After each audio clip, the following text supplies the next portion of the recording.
Hey guys, what's up? It's Overland Addict here. Today I'm going to show you a walk around of my overlanding cabinet I've built for the back of my Jeep. Alright, so ever since I started overlanding and doing some camping with the Jeep, I haven't been that organized. And you know, when you first start out doing anything, you're kind of learning as you go. You're really not as organized as you can be, but you really don't know what to do to become more organized because you're just getting into something. It was the same thing with camping and overlanding. So when I first started, I would pack up. I bought two big boxes from Academy that just were kind of thin plastic, and they buckled on four ends. And I would throw all of my camping gear in one big box, and then I would throw all of my, you could say, recovery gear and just kind of general Jeep gear in another box. And that worked okay, but the problem was every time I would get to camp, I would have to pull stuff out of this camping box, for example, and you know, inevitably the thing I needed was on the very bottom, so I'd have to like pull all this stuff out to get to the thing that I needed, which was on the bottom. And so things became a mess very quickly. Stuff got scattered all over the place. The next thing I would need again would be underneath something else, and it was just kind of a nightmare, really, to be honest with you. And I got fed up with it really quickly. So I started looking into what I could do to be more organized with my camping gear and stuff that I took with me on my adventures. And I came across the concept of an overlanding cabinet that you could install in the back of your vehicle. Now the ones I found, there's some great ones out there that are pre-built from manufacturers. I'm drawing a blank right now on any of the manufacturers right now, but you can find them online. Just do a search for overlanding cabinets and overlanding drawer systems, and you can find a bunch of them that are really nicely built, look like great products. The problem is they're very expensive, just like a lot of the other overlanding gear that you might find out there. You know, they're many thousands of dollars. I'm talking about just simple 2 drawers with maybe a shelf above it, and we're talking about $3,000 to $4,000. And I thought that was a little ridiculous. I mean, I get it, it's convenience. You know, you don't have to build it yourself, but I'm somewhat handy, so I decided a while back that I was going to try to build my own and kind of create a little project out of it. So you know, I'm average as far as, maybe a little above average as far as, you know, woodworking and things like that. I don't have a lot of experience doing metal fabrication or anything like that, so I knew the cabinet I was going to build would have to be probably made out of wood. So I set out to build my own, and I looked at you know, some YouTube videos of some other guys that had created some, and I looked at you know, read some blog posts and things like that. And during my research, I found that a lot of these overlanding cabinets were built out of a material called 80-20, at least the frame was. And so I started researching 80-20, and I found out that it's basically like an erector set for an adult. It's a really cool product. It's these profiles that you can kind of screw together, that you can get cut to length from the factory, and they come in different finishes and things. So that's what I decided to do. I decided to build the frame out of 80-20 material, and I was going to build the drawers and the slides and stuff out of wood. So that was the initial plan. I drew up my plans using Google SketchUp, which is a great program to use. It's free, and it really makes you know, just drawing out plans for anything really nice. You get to see how it fits together and how it could work before you actually cut your first board or anything like that. So that's what I did. I drew it up in Google SketchUp, and then I started sourcing the materials to build it. So that's how I did it, and now let's open the back of the Jeep here, and I'll show you the finished product here.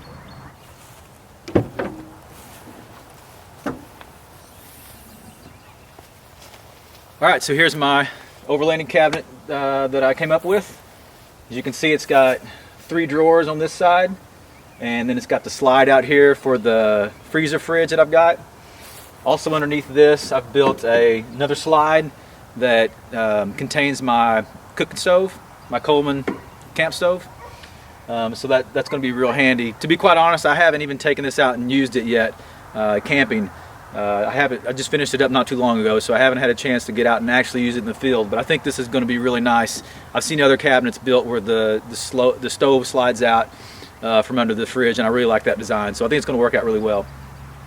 Before I show you the details on it, let me go through real quick kind of some of my criteria that I had in mind when I built my cabinet. So first of all, I wanted a cabinet that could still allow me to use the rear seat of my Jeep.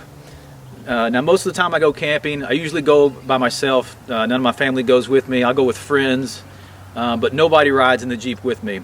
However, I didn't want to build a cabinet that required me to put the rear seats down.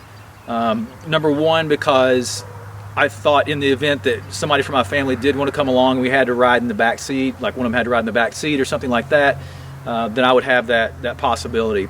Secondly, I use my Jeep as my daily driver also.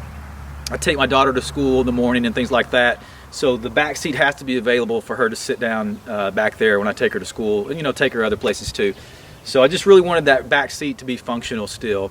And I figured that once I got the cabinet in here, I probably wouldn't be taking it in and out between camping trips. It's just kind of a hassle, really, to try to find a place to store the cabinet. And it's kind of heavy. You know, I didn't really know that to begin with before I built it, but it turns out it's really beefy and it's kind of heavy. So I would really hate to like take this in and out of my Jeep every time I wanted to go camping. It would just be a real pain. So that was the biggest criteria, that I still had my back seat of my Jeep to use. Now with that criteria, with me having to use, wanting to use my rear seat of my Jeep still, I knew that was going to make the cabinet smaller and the drawers would be smaller in it. I just knew that. There's not a lot of room in the back of one of these JKs. There's some room, it's just not a lot. So I knew that would limit me in my drawers. A lot of these overlanding cabinets you see that are pre-built that you can buy, they have huge drawers that slide out, and I bet the drawers are probably, I don't know, 3 feet or more deep. That's really nice, I will admit. You can haul a lot of gear in there, but I just wasn't going to have that luxury with this design and this setup I had. So I knew that going into it. But having said that, there's still quite a bit of space in these drawers, and I'll show you here in just a second. One of the things it forced me to do was think about what gear I really needed when I went camping, and I think that's a good thing. You know, I've been on quite a few camping trips now, and there is some gear that I've yet to actually use on a camping trip. So I knew that once I created this cabinet system, and it wasn't going to be able to hold all the gear I used to carry in the big boxes that I took with me, I knew I was going to have to whittle some of the gear down, but I knew that was a good thing. I wasn't actually using all the gear, so it worked out okay. So the second criteria I had for the cabinet was I wanted it to contain, you know, a place to store my freezer fridge, and I wanted it to slide out. Like most cabinets you've probably seen if you've done any kind of research at all, they have a slide that comes out with the refrigerator. So I wanted my cabinet to have that functionality built into it. And like I said, I wanted another slide for my stove. So that was really the 3 things I was looking for in a cabinet. And I think this turned out really well, and it satisfies all those requirements. So now let's talk about the individual features in this cabinet that I built. Okay, first of all, I think you'll notice that it's got a cam lock in each one of these drawers. So I wanted a way to lock the drawers when I wasn't camping, to keep my stuff secure. Now these aren't the most secure things, I will admit. If somebody really wanted to get in these drawers, they could get into them. But it's more of a deterrent for somebody. If they see it's locked, then maybe they'll just, you know, maybe they'll leave it alone. So that was one thing I wanted. And also it serves as just, even if you don't keep it locked, it serves as a way to keep your drawers from sliding open when you're driving around. All right, so now let's talk about the construction of this cabinet. So as you can see here, this is the 80-20 material that I was talking about, which comprises the frame. This is and I'll try to include as best I can the build list in the description below in the video. I'll also go ahead and include the Google SketchUp plans that I use if you want to take them and use them to build your own, or maybe modify them a little bit. But this is the medium duty 80-20 material. They have 3 or 4 different thicknesses of the profiles that you can purchase from them. I got the medium one. I can't remember what it's called. There's like ultralight and light. I don't remember which one. I'll include it in the description below though. Because I got that one because I wanted it to be beefy, but looking back, this stuff's pretty heavy now that it's all together, and I probably could have done with the lighter gauge of this material. It's super strong once you get it all together and tightened up. So with what I'm doing here and what I'm using it for, I probably could have got by with the lighter stuff. But anyways, it is what it is. So that's the frame, and then the panels between the frames here that I've got on the top and the bottom and the side here to kind of close in the box. That is not wood, that is a plastic material, and again I'll have to look this up and I'll put it in the description what it's actually called, but I got it at Menards. It came in a big 4x8 sheet, and it's just black plastic. I wanted it to match the black frame, so it actually slides in. It's I believe it's I believe it's 3/8 inch. I'll include that in the description too. But it fits perfectly in these grooves of the 80/20 material. And I read that on some forum that if you got a piece of 3/8 plywood, it might actually be 1/4 inch. I'll double check on that. That it would slide right into this groove perfectly. You know, there's a tiny bit of a gap, but it's pretty dang close the way the fitment that it goes in here. So that's what I use to close in the box. And then the drawers, everything else. So the drawers and the slides are made out of birch plywood. The drawers are made out of 1/4 inch plywood, and then I used 1/2 inch plywood on the slide for the freezer fridge, because I figured it would be pretty heavy, loaded all the way down. This thing empty, it's a Dometic CFX 50, I believe is the model. Even empty, it's pretty heavy. So once you load it down with food, beer, and everything else you take on a trip, I knew there'd be a lot of weight on this, so I wanted to beef this slide up a little bit. So I made this out of 1/2 inch birch plywood. And then same thing on the slide for the stove. I made it out of 1/2 inch too, not because it needs to be real beefy, just because I had it left over and I just matched it up with this. So that's really the reason I used that on the bottom slide. The slides that I got here, I got them off Amazon. I'll include those in the description also, but they're really beefy slides, especially these here that are holding the main slide that has the freezer fridge on it. I think it'll hold up to 250 pounds per slide, I think. So I mean, I've got, you know, way overboard on the slides here, but I wanted to make sure that they didn't fail or I didn't have any problems with them. The slides down here, a little bit less beefy, but again, like I said, it's really holding the stove and the weight of anything else I put on the stove. But again, I think these will hold like 150 pounds a piece or something like that. They're pretty beefy too. The drawer handles are just drawer handles I found at Lowe's. I wanted something that was kind of nothing too flashy and fancy, just kind of simple drawer pulls.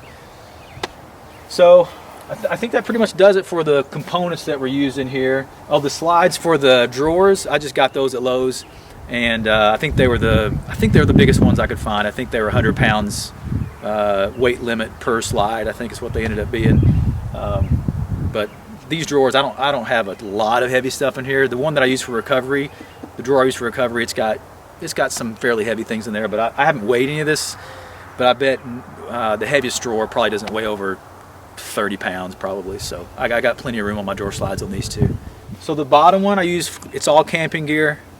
The middle one is kind of a mixture of recovery gear and Jeep stuff, I would say. Anything that I use like on my Jeep, maybe like tie downs or ratchet straps or things like that.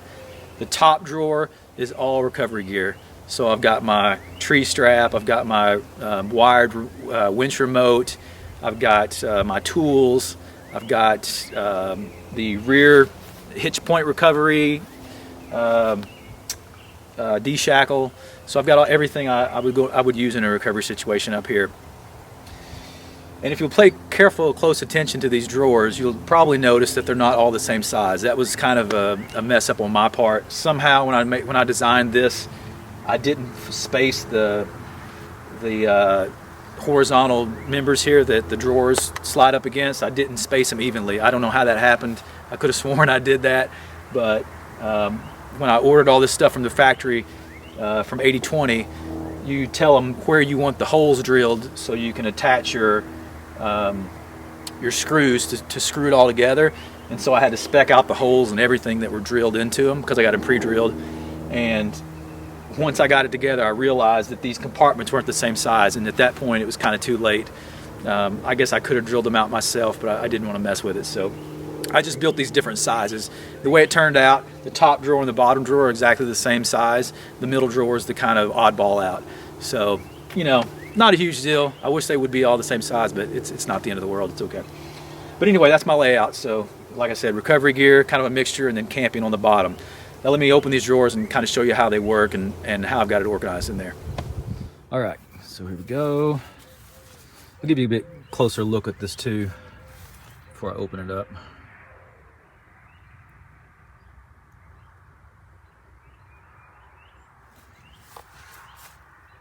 So there's the 80/20 material. Here's the holes I was telling you about that I got pre-drilled from the factory so you can. The reason you do this is because there's the kind of attachments that I got slide into these grooves on the other side. It's kind of hard to explain how it works actually without you looking at it, but they slide in with the screw in place, and then you need an access hole so you can get your Allen handle screw thing through here into the bolt head so you can turn it and tighten it. So that's what those holes are for. Yep, so that's the frame material. Here's a top. You can see here's that plastic stuff I told you about here. And I'm not the best at running a bead of caulk, but I ran some black silicone along the where it joined here with the 80-20 profile, simply because it's not a perfectly tight fit. It's pretty close, like I said, but it would kind of rattle a little bit and make noise when you'd go over some rough roads and things like that. So I siliconed all the way around the top. Everywhere there was a panel, I siliconed around and kind of filled in that gap, and now it's super tight. It doesn't make any noise when you go down the road.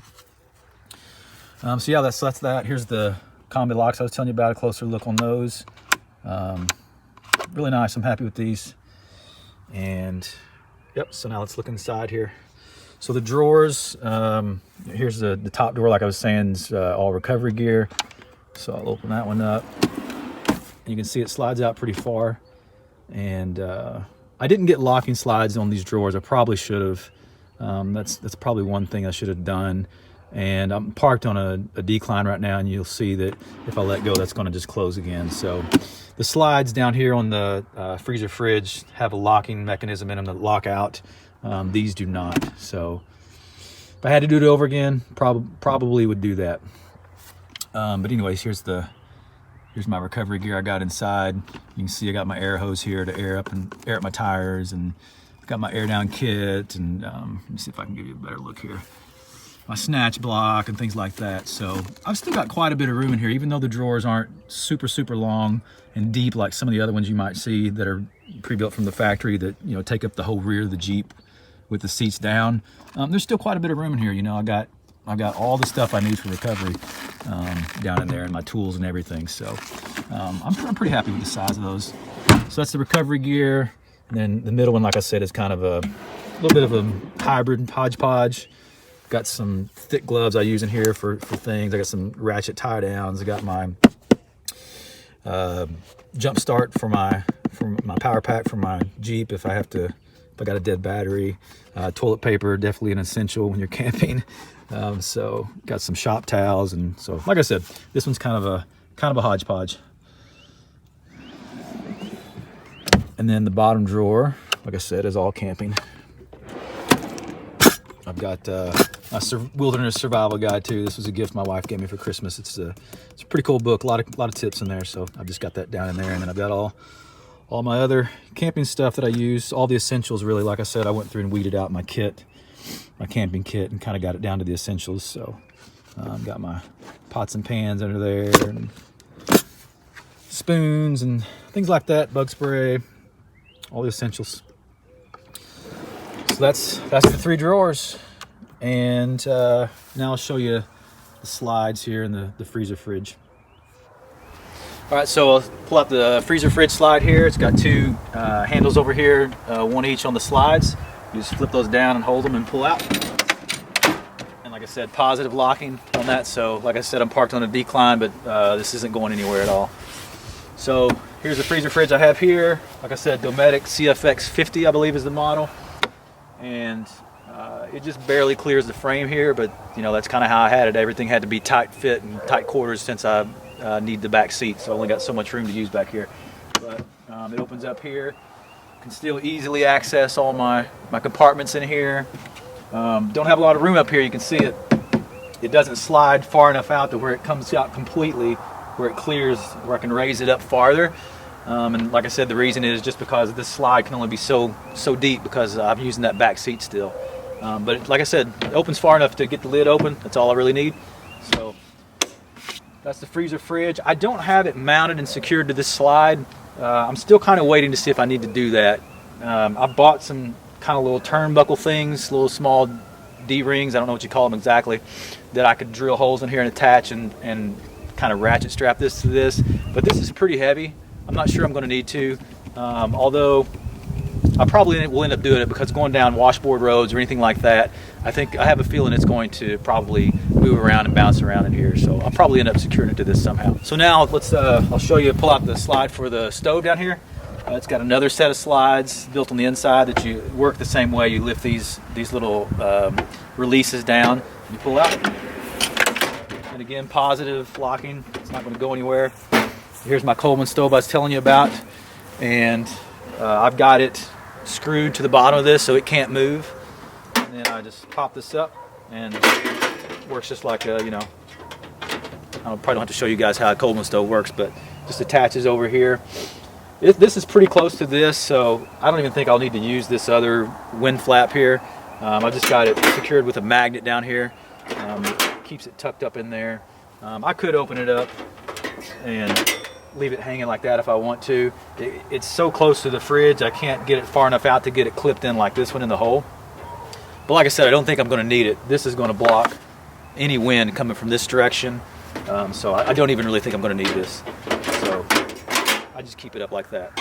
So yeah, I'll just pull up my stove and attach my gas canister like I always do, and be ready to cook right here. So that's my setup on my overlanding cabinet. I like it so far. There's only a few things I would probably change. Like I said, the locking slides in the drawers, I'd probably do locking slides there. But outside of that, I like it a lot. I won't know for sure until I take it on a few camping trips. I'm sure I'll probably come up with a few things I'd like to change on it, but so far, so good. I'm pretty happy with it. Now, one thing I don't have on here is any kind of table that folds down. A lot of the times on Jeeps, you'll see there's a couple different people that manufacture these tailgate tables that kind of store in the tailgate, and then they flip down so you can have a workspace to, you know, chop up vegetables or prepare food or whatever you want to do on that. Since this slides out on this side, I don't have that. I could have swapped it to the other side. I'm trying to remember right now why I built it this way with the drawers on the left and the slide on the right. I honestly don't remember right now. But I probably could have flip-flopped it and I would have still had access to something like that. Not really a big deal to me. I don't really feel like. I've got a table, the folding camping table that I use all the time, so I'll probably just still take that along on the trips and kind of fold that out and put it on this side for a workspace. But if you're building one, that's something you might think about, is putting the slide over here and kind of reversing the order, so you would still have that area to use if you wanted to. Like I said, not a big deal to me. The other thing I didn't mention that I might end up doing to this, these slides, like I said, they're rated to hold a lot of weight. So I'm sure I'm not going to have any issues here with this being cantilevered out so far. But I might go ahead and build in some kind of leg system that attaches to the bottom, that folds out, that kind of stabilizes this. Like I said, I'm not going to have a ton of weight up here, but it might be a good idea. It's something I may consider doing. They kind of flip out and extend and kind of contact the ground, so this is a little more stable. But it's really steady. It looks really good to me. So that's the only other thing I might do to it. So let's talk real quick about the power for the fridge and freezer here I got. Jeeps have some Jeeps, not all Jeeps, have a 12-volt power supply right here. So I didn't have to run any kind of extra power or anything for this. It already had it right there.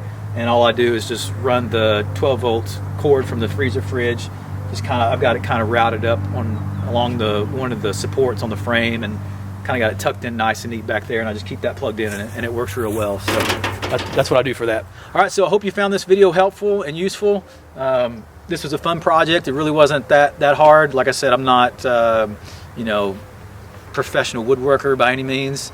I bought a table saw and just kind of planned it out with Google SketchUp, and it's really the first time I've done any kind of finish, staining and finishing on wood. It wasn't really that bad. I watched some videos on it on YouTube and kind of figured it out. It didn't turn out perfect. If you got in here and looked at it, you'd probably criticize my work a little bit, but at the end of the day, it's an overlanding cabinet, so it's okay. I think it looks nice. So anyway, I hope this video was helpful. It's kind of showing you what's possible, building your own overlanding cabinet. I need to total up how much I've spent in materials for this. I'll try to do that and leave that in the description below also. Maybe give you a detailed material list of everything I used. But just rough numbers, I've probably got somewhere around $1,000 in this, I would guess. $800, $1,000. The material, the 80-20 material, the aluminum stuff that I ordered, that was over $500 just by itself. And you could probably save a little money if you cut the pieces to length yourself, if you ordered it all, 10-foot pieces from them, and you didn't get them black anodized like I did. I wanted it to be black, to look nice. And I had them pre-drill the holes for me for the access holes. So if you didn't do all that, you could probably save a little money. So when you talk about wood, slides, locks, drawer handles, everything involved with building it, it's probably close to $800, $1,000 I've got into it. But when you consider the alternative, buying one that's pre-made from a manufacturer, you're talking several $1,000s. So I came out ahead for sure, and it was a fun project on top of that, so I'm really happy with it. So I hope this video was helpful. If you liked it, please give it a like. And if you like these kind of videos about camping, camping gear, exploring, overlanding, be sure to subscribe to this channel. Anytime I go out on a camping trip or go exploring, I try to kind of chronicle the trip, record video, and do everything, and put together a nice little video of the trip. So if you like that kind of thing, be sure to subscribe and tap the bell icon down below so you get notified every time I post something. So that's it. Thanks for watching.